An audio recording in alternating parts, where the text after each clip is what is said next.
Hey, this is Adam Huxama from ProjectionHub, and I'm just going to walk you through our fast casual restaurant financial projection template and just give you an idea of what's here.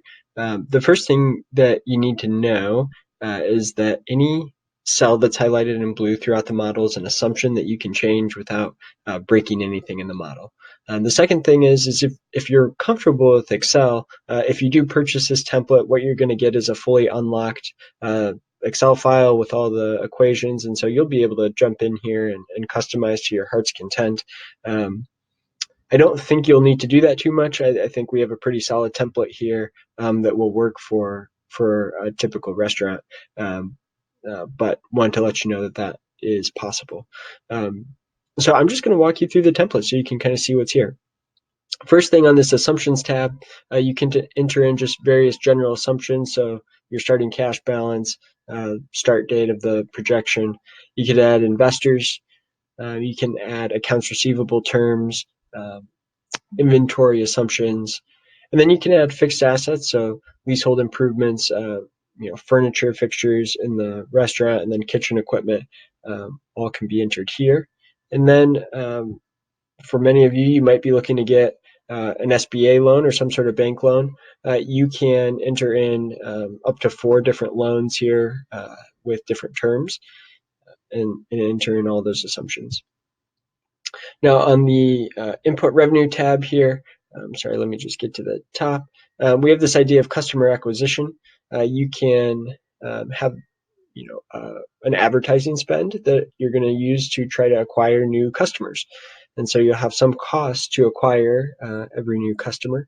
You also have, especially when you're just getting started, opening a new restaurant, you're probably going to have a lot of new word of mouth or organic new customers that are coming to check the place out. And that'll give you your total number of new customers for the month. Some percentage of those are going to be converted into hopefully loyal repeat customers, right? So you'll come up with this total number of monthly customers.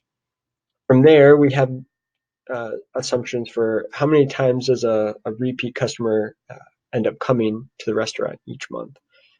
And then what do they spend on food and drink when they come?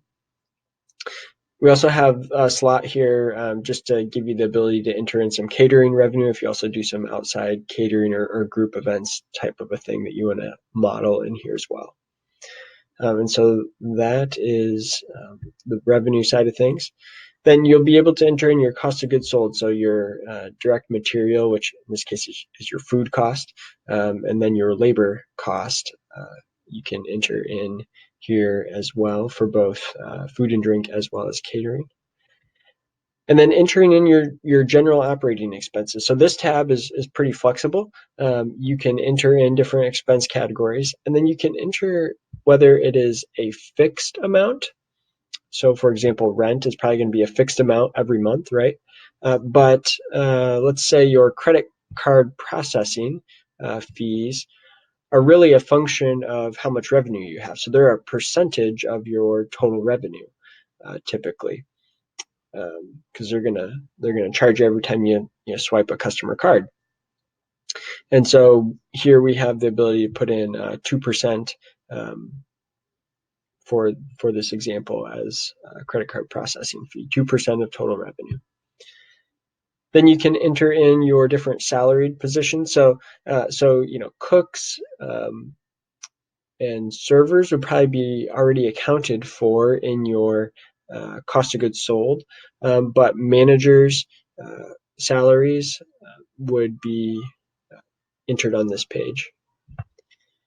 And then we can look at kind of at a glance. Once you've entered in all your assumptions, you can see your profit and loss, some nice charts and tables that you'll be able to put in a business plan or send to your potential investor or lender.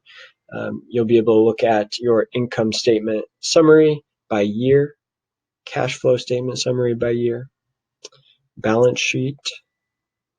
And then if you need even more detail, we have all income statement, cash flow, and balance sheet by month.